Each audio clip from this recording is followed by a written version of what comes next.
I'll share an awkward situation I had with you the other day. I'll just come right out and say it. I had to buy the morning after pill. Otherwise known as Plan B. And the reason I had to do that is because I be skeeting, and I'm not ashamed to say that. I don't let the girl buy it because I'm a gentleman, you know. And I realized that I was the skeeter and she was the skeetee. She wasn't responsible for it. So I just told her, babe, don't worry about it, I'll go buy it. So here's what I did. It's a situation where it's something that you don't want a lot of people know that you're buying. So what I did is I wanted to do my research, I wanted to get in and get out, right? So what I did is I called up the pharmacy. I'm like, hey man, you got any morning after pills in? Not a word of a lie. Here's his reply. He's like, yeah, we got tons. And I was sitting on the fence because I didn't know if he had tons because he worked in a neighborhood that had a lot of sex, or he had tons because he lived in a neighborhood that didn't have any sex, and this is like a surplus from like 1979. I didn't know how to gauge it really. So I'm like, all right, you know what? I got things to do. I'm just gonna risk it. I'm just gonna go in there. The thing I hate is that when you go into the pharmacy, you have to go into the pharmacy section. If you know anything about the pharmacy section, they only operate during daytime hours, 9 to 5. So chances are, you're gonna run into your Nana there while you're trying to pick up the Plan B. That's what's gonna happen. You're gonna run in like, hey grandma, yeah, I know I'm buying the Plan B again because I be skeeting. We had this conversation. I see you picking up extra large condoms. You don't tell mom, I won't tell mom.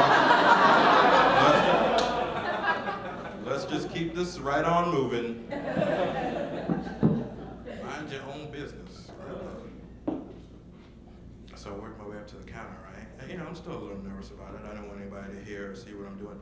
I work my way up to the counter, and I go to the guy, and I'm like, hey man, I'm the one who called about the morning after pill.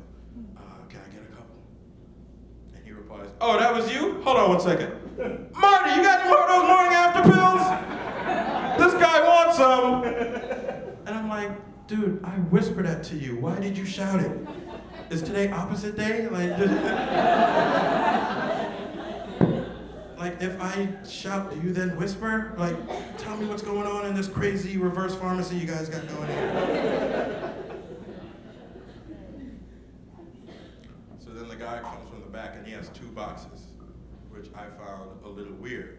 Reason for that is because I only asked him for 1 and he brought out 2 boxes. And then he explained it to me.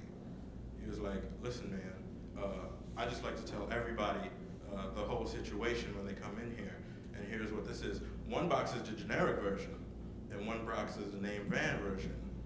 And the name brand version is $10 more. Which one do you want?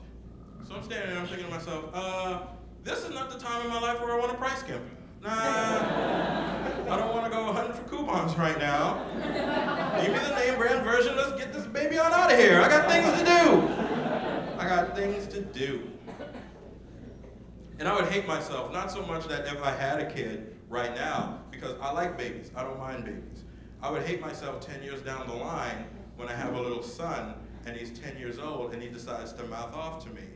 Because he's gonna be rude and disrespectful to me, and the only thing I'm gonna think when I look at him is like, for 10 more goddamn dollars, you wouldn't even be here right now. Damn it! I had to be cheap, I just had to do it. You guys have been great. My name is Ray Ross. Have a good night.